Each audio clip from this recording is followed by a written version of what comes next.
Hey guys, today we're replacing the shocks on the truck. We already replaced the back ones, but we're going to replace the front ones now. It's had about 140,000 miles on it, so it's about time anyways.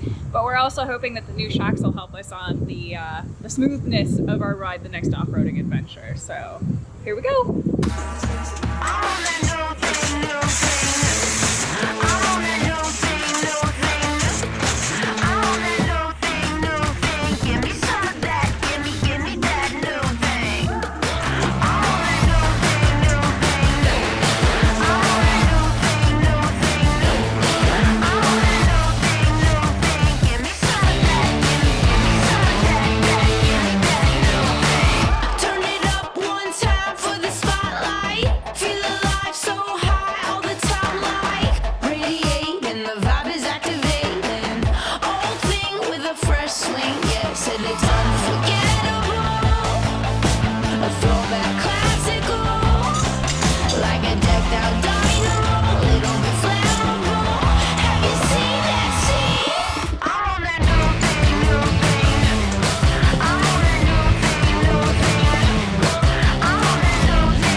Brakes done. Are we doing the shock on this side first?